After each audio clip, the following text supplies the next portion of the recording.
Let me thank everyone for being here to discuss a subject of enormous consequence and a subject that impacts not only millions of people in our own country, but as you all know, what happens in America impacts every continent on Earth. We're talking about billions of people. And I'd also like to thank our speakers who will be presenting in a moment, Dr. Georgie Benjamin from the American Public Health Association, Dr. Woody Kessel from Doctors for America, and Dr. Robert Mitchell from the National Medical Association. Collectively, these organizations represent more than 100,000 doctors and healthcare professionals, and I thank them again very much for being with us today. Let me be as clear as I can be. We are now witnessing a full-blown war on science, on public health, and on truth itself. That is what we are confronting right now. At this unprecedented moment in American history, it is important to share the facts as clearly as we can. So I will take this opportunity to make a very simple point. Can't be simpler. Vaccines work, period.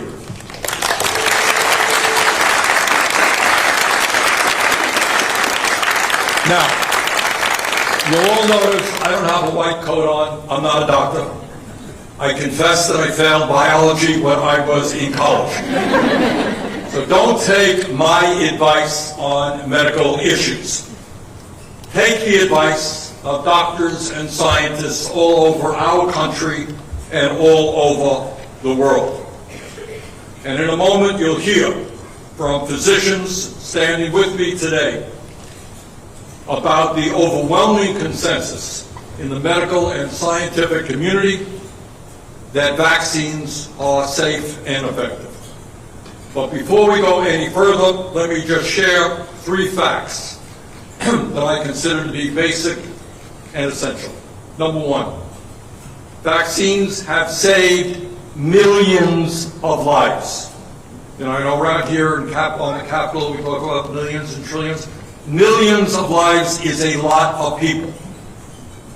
That's a lot of moms and dads who don't have to bury their children. According to a study published in The Lancet, over the past 50 years, vaccines have saved the lives of more than 150 million people around the world and cut infant mortality rates by 40%. Fact number 2, vaccines have prevented massive human suffering. It is easy to forget just how bad some of these infectious diseases were before vaccines were made widely available. It's easy to forget that. In the early 1900s, over 6,000 Americans died from the measles each and every year. In 1952, 3,000 people in America died from a polio outbreak, and many more needed leg braces, wheelchairs, and an iron lung to breathe. At the height of the COVID pandemic, we were losing, you know this better than I do, 3,000 people every single day. Hospitals were overwhelmed, and doctors and nurses like you put your lives on the line, and some people died trying to save Americans. Vaccines changed all of that. How many people do we know who need an iron lung today to breathe? How many hospitals today are overwhelmed with COVID patients? Fact number 3, vaccines have stopped the spread of infectious diseases like polio, smallpox, and measles. According to the CDC, over the past 30 years, routine childhood vaccinations in America have prevented over 1.1 million deaths, more than 500 million cases of illness, and over 32 million hospitalizations. Unfortunately, despite all of the evidence, again, not only in the United States, but from scientists and doctors all over the world, we now have a Secretary of Health and Human Services, Secretary Kennedy, who continues to sow doubt about the efficacy of vaccines. In just 6 months, Secretary Kennedy has dismantled the vaccine review process, narrowed access to life-saving COVID vaccines, and filled scientific advisory boards with conspiracy theorists and ideologues. Further, while the Secretary has criticized politicized science, he has installed a record number of political officials at the CDC itself with no credible scientific experience. I have come to learn that this includes the acting CDC director, a former hedge fund manager with ties to the pharmaceutical industry. That's the acting CDC director. The acting CDC director's chief of staff, a former private equity lawyer who privatized airports. The acting CDC director's deputy chief of staff, one of whom is a former realtor, another who is a personal injury lawyer. The American people do not want hedge fund managers or realtors giving medical advice. Bottom line, we need an HHS secretary who believes in science, not conspiracy theories. We need an HHS secretary who listens to doctors, not just whoever is willing to tell him what he wants to hear. We need an HHS secretary who is willing to not just say but act in ways that will make America healthy. Now let me turn to our speakers for today, and I'm very pleased to have 3 physicians with me to help educate the American people about the importance of vaccines. These leaders represent the voices of over 100,000 physicians and public health professionals. First, I'd like to introduce Dr. Georges Benjamin, the Executive Director of the American Public Health Association, an association that represents over 450 public health organizations and 23,000 members. Dr. Benjamin started his career as a military physician and served as Chief of Emergency Medicine at Walter Reed Army's Medical Center. He's also previously served as the Secretary of the Maryland Department of Health. Dr. Benjamin, thanks very much for being with us.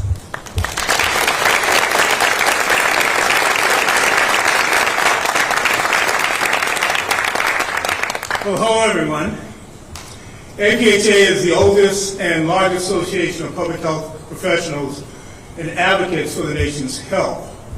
We have over 50,000 organizational and individual members, representing the full range of people in the field across all states and territories. We've been around for over 150 years, founded in 1872, aggressively working to promote the public's health. So we've been in this debate for a long time. I'm going to start by answering a couple of questions that Senator Kennedy could not or would not at his hearing the other day. Just for the record, the COVID pandemic resulted in 230,906 deaths from the beginning of the epidemic, that as of August 2nd of this year. We actually have good numbers on that. We know deaths. In fact, we have a forensic pathologist here who's going to speak to you last today. So we actually know these numbers.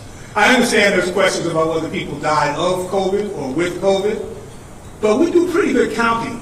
A lot of things we're estimating, but we do pretty good counting on that one. There's also, we know that the Commonwealth Fund, using really sound methodology, looked at how effective the COVID vaccine was. And we know that from December 2020 to November 2022, it prevented approximately 3.2 million deaths and 18.5 million hospitalizations. The COVID vaccine works and it saved lives.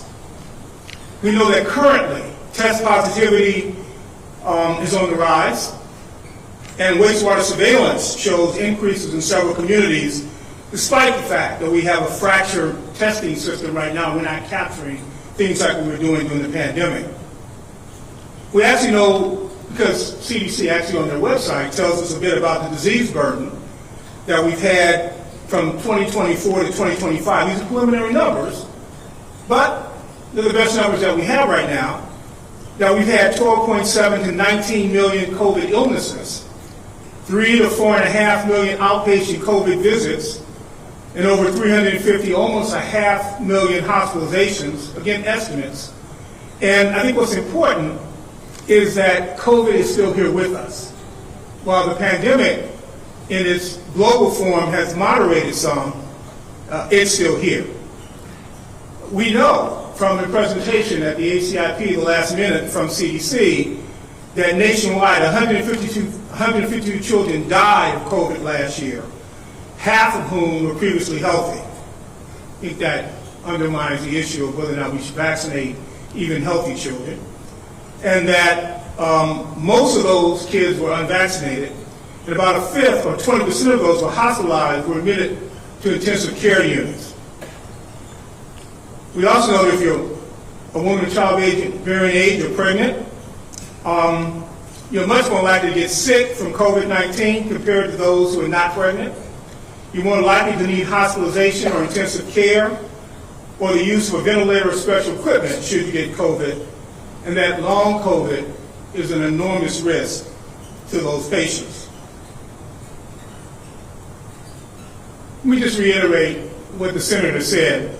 Vaccines are safe and effective, and by the way, the public agrees with us. There was a recent NBC News Decision desk poll that was done from August 13th to September the 1st of this year, which showed that 78% of the public strongly or somewhat support vaccines. So all this stuff you hear about people being concerned about vaccines, yeah, there's a little bit out there, but the public is with us on this story. Now, so far, this administration has demonstrated they are not being transparent in their decision-making. They have undermined the well-structured processes to ensure vaccines are carefully reviewed to be safe, effective, and accessible. You know, even today there's a story about people who are eligible for Medicare who are having trouble getting their vaccine. Think about that. They have certainly removed qualified members of committees, particularly the ACIP, and have not replaced them with people of the same competency. In addition, there are enormous concerns about the names that are being floated around and the proper vetting of these individuals or the credentials for infectious diseases.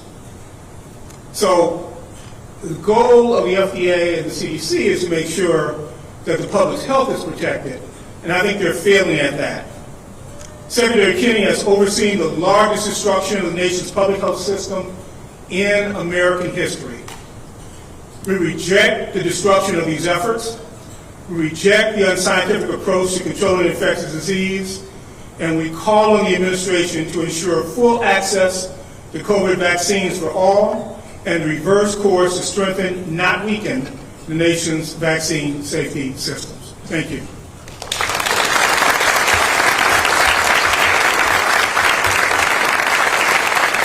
Thank you, Dr. Benjamin. Our next speaker is Dr. Woody Kessel from Doctors for America. Doctors for America represents over 40,000 physicians across the country. Dr. Kessel is a pediatrician, researcher, and professor of pediatrics at the Geisel School of Medicine at Dartmouth College. Dr. Kessel.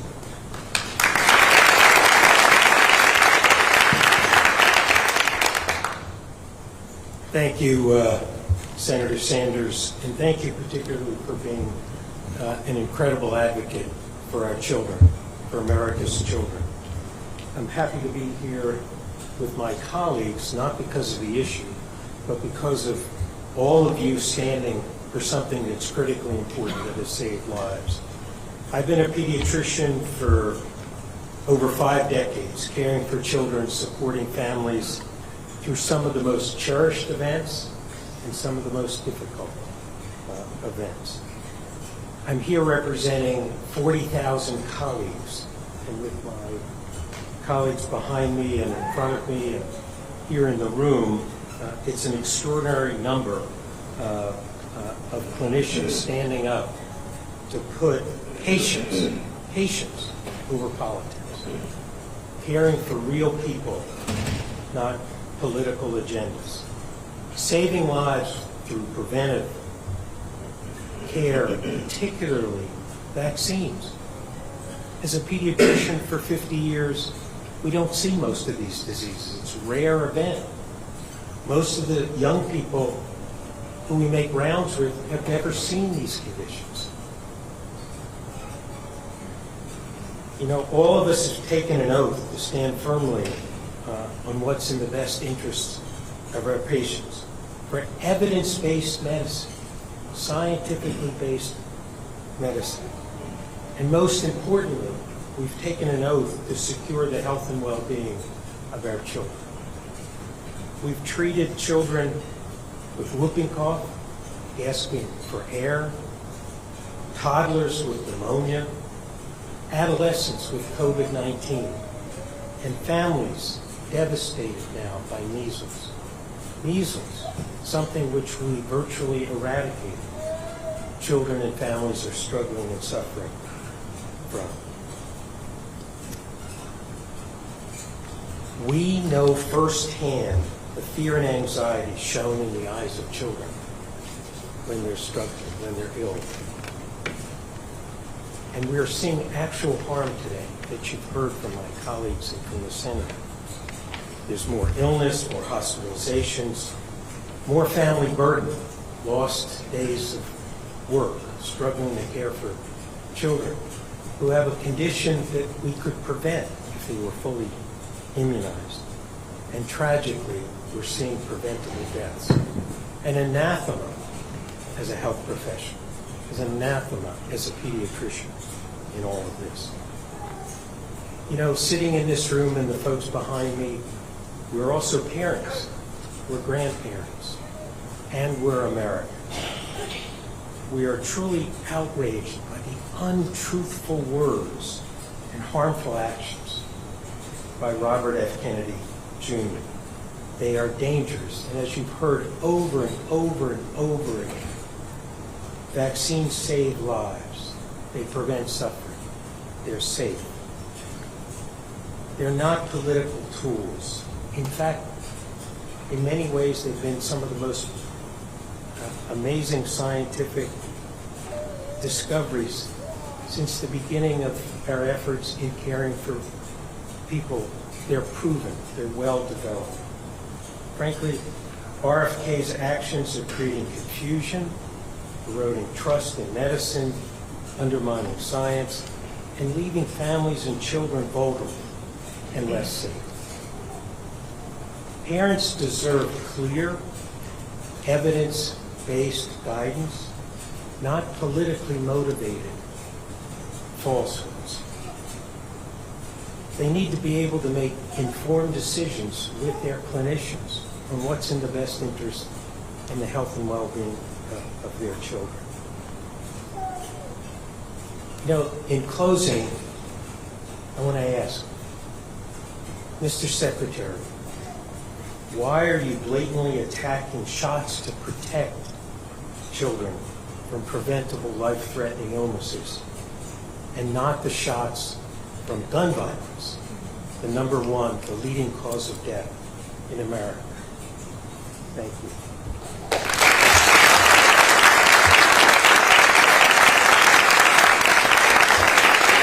Thank you very much, Dr. Mitchell. And now I'd like to introduce Dr. Roger Mitchell, President of the National Medical Association, the largest and oldest organization representing black physicians with over 50,000 members around the country. Dr. Mitchell is a national leader in the field of forensic pathology and the president of Howard University Hospital. Thanks very much.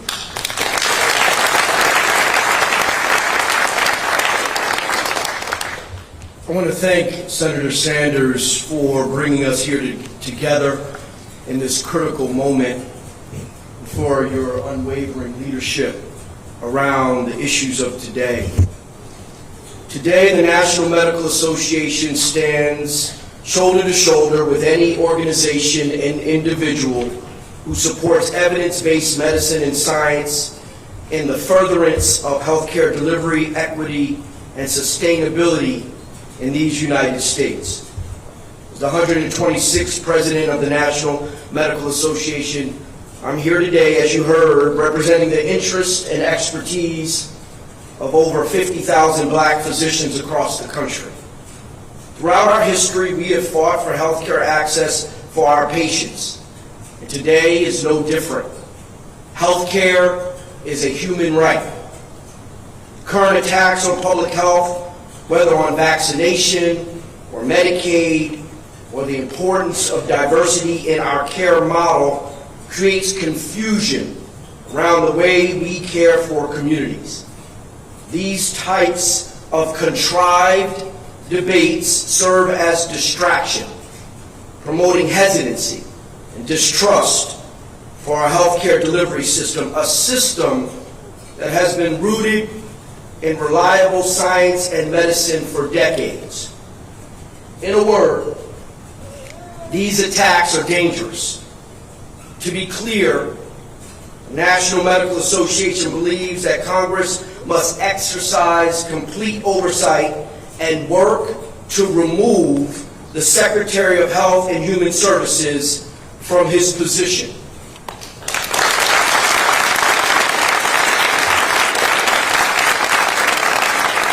The scientific and physician communities have lost confidence in this department's leadership to provide what is necessary to inform care and protect our communities. Our focus must be placed on real problems of access and quality of care, ensuring that more children have access to vaccinations, not less, have access to low-cost, high-quality care, and access to groundbreaking research and clinical trials. We must focus on trusted health experts, such as our community physicians. So we're asking all physicians, all public health experts, to stand up in the face of this wanton approach to healthcare delivery, an approach that will certainly affect those who are most disenfranchised and disinherited. Speak with your patients directly and ensure that your relationships with them and their families are solid so that they look to you for their decision making, that you're available for their questions. Remember, they trust you. As a forensic pathologist, I've seen the impact of failed policy on my autopsy table. I've seen families devastated by preventable illnesses and tragedy. We cannot afford to keep repeating these mistakes today, especially when we know better. So we must continue to protect our children and vulnerable adults with the proven tools we've had for decades. The policy decisions that are being made today, whether eliminating vaccine mandates in Florida, creating fear by deploying military into our American cities, or cutting programs and jobs that feed families, these policies are reckless and demand that we stand up. And so lastly, we need to stand here today with Senator Sanders to call for sensible solutions. whether it be reinvestment in value-based care as methods for decreasing healthcare costs, focus on increasing healthcare access for communities at most need, investing in applications of emerging AI technologies for healthcare delivery, or the reinstatement of diversity requirements for medical education and graduate medical education. We need this now. So, the National Medical Association is proud to stand here with all of the physicians, all of the long coats, and we even see some short coats today. Learning what policy is really about, learning what advocacy is about. So thank you again, and now it's time to do some work.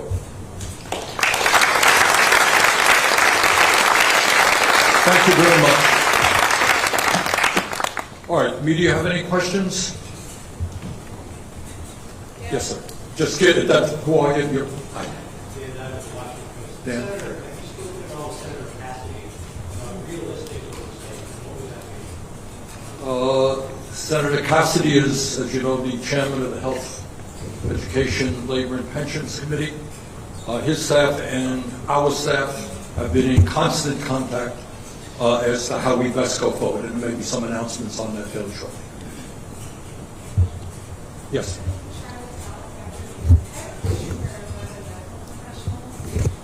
You don't want my medical advice?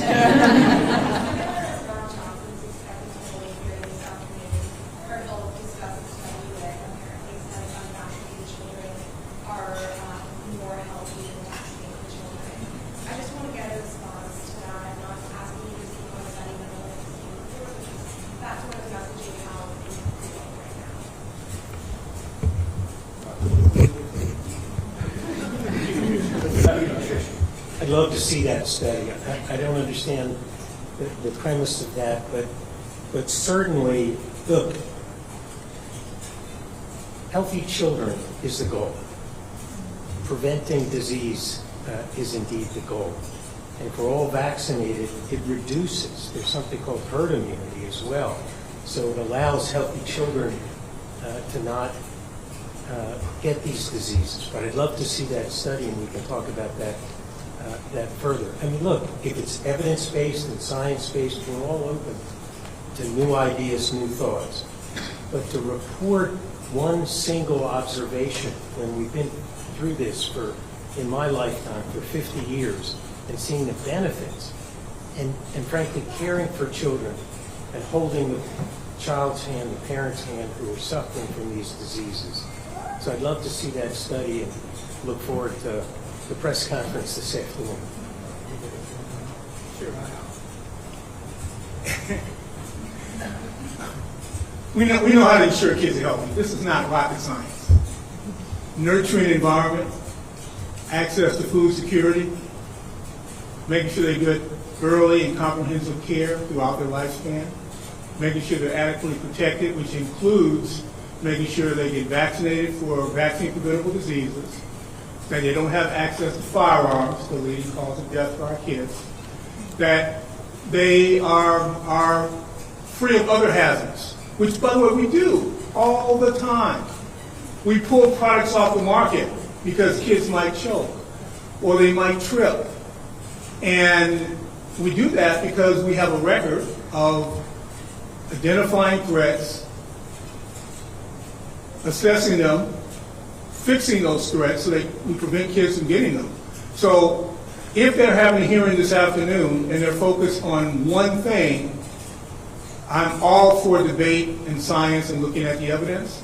But unless they're looking at comprehensive wellness for kids, they're going to be missing the boat. And we ought to point that out.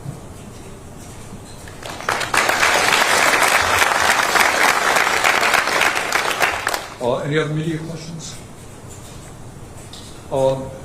Any physicians here want to jump up and say a few words? We appreciate not only your being here today, more importantly, the work you guys are doing every day. This is, as I think you've heard, we have a broken healthcare system. I know how hard you guys are trying to help your patients. All right, look, we've got a struggle on our hands, I think, as you've heard. The American people trust their doctors, they trust their nurses, more than they trust ideologues and conspiracy theorists. But we're taking on some very powerful people who have a very large bully pulpit. But let's go forward and let's protect America's children. Thank you all very much.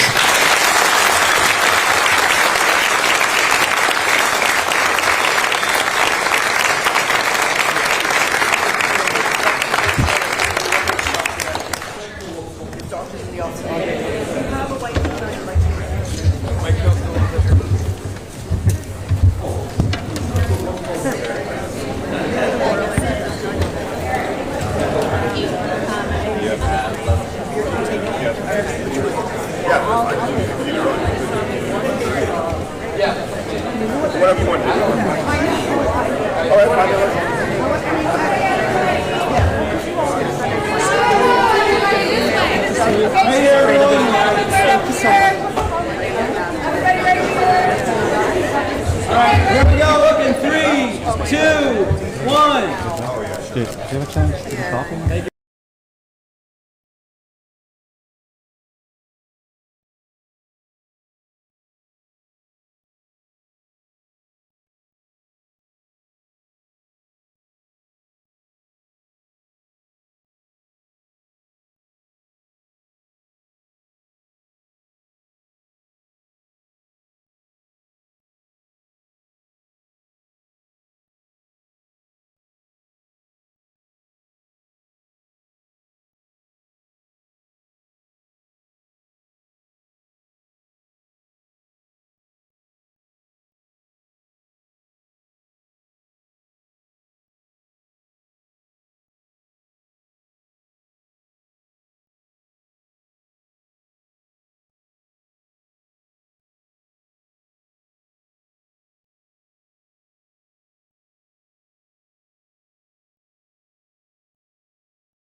There it is. He infiltrates a He did more than NASCAR. whiteface. Like his whole body. Like did a his whole makeup artist performance. was The makeup was next level.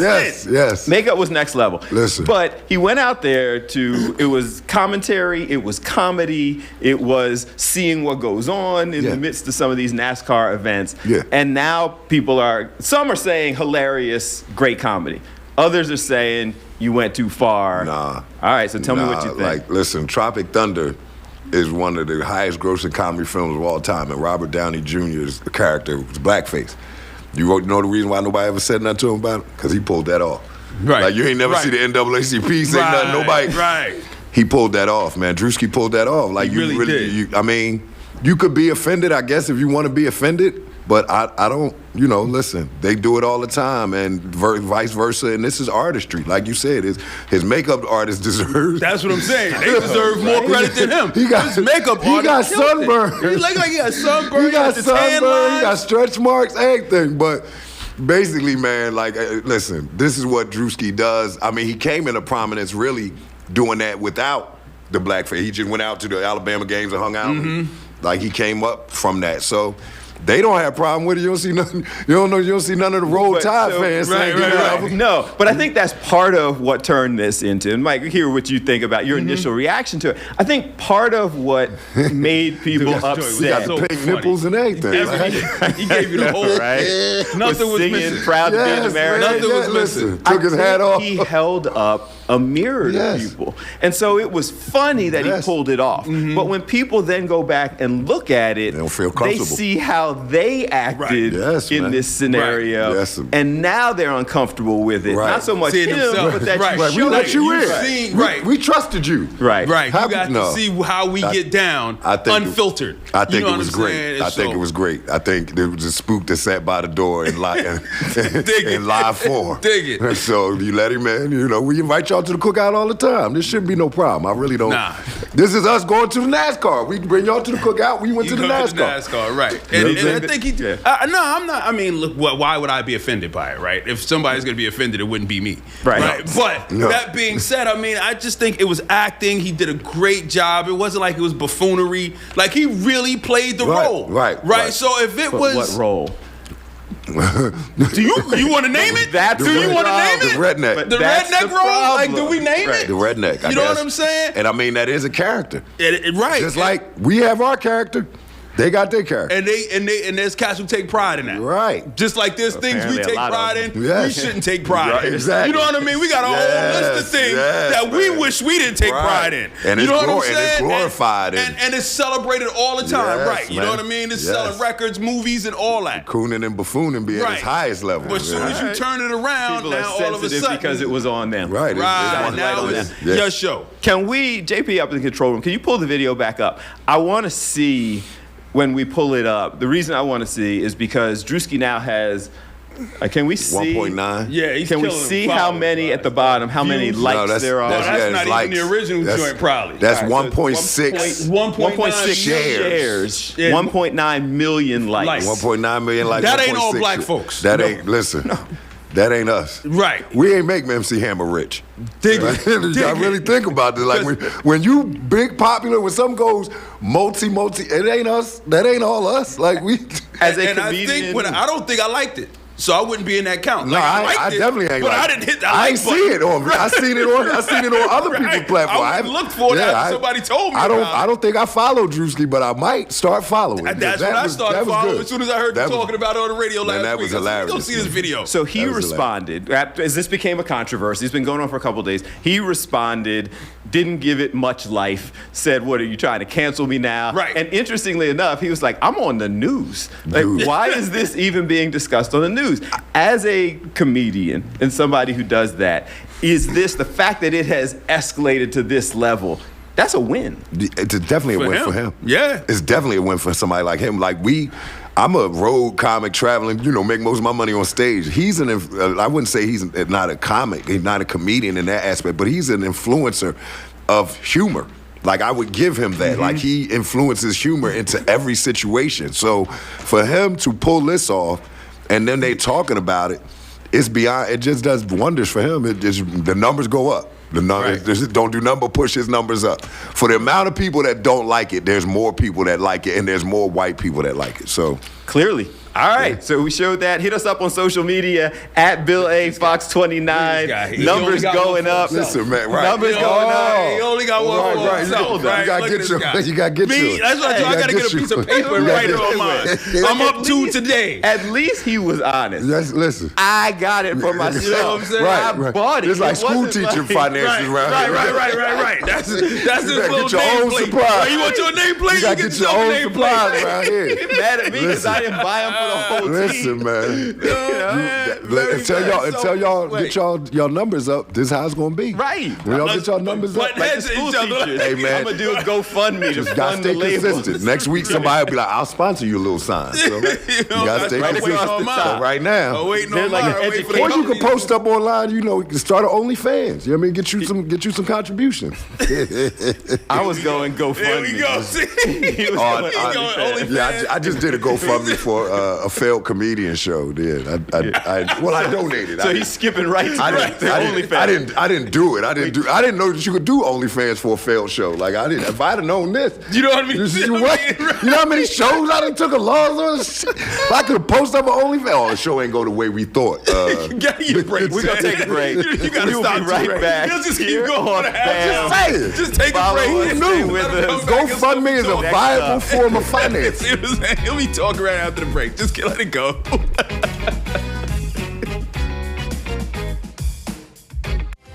Are you a caregiver? Vital Support is offering a sign-on bonus of up to $1,200. I found Vital Support, and they assisted me with the enrollment of a free program where I can choose a family member, friend, or neighbor to provide my care. I chose my friend. He receives free certified training and benefits from Vital Support. Not happy with your current home care agency? Or are you taking care of a loved one? Transfer today. Vital Support caregivers receive the highest pay and a sign-on bonus of up to $1,200. Effective 8 a.m. September 3rd, baby deliveries at Temple University Hospital moved to Temple Women and Families Hospital at Wyoming and Castor Avenues. Go to Temple Women and Families Hospital.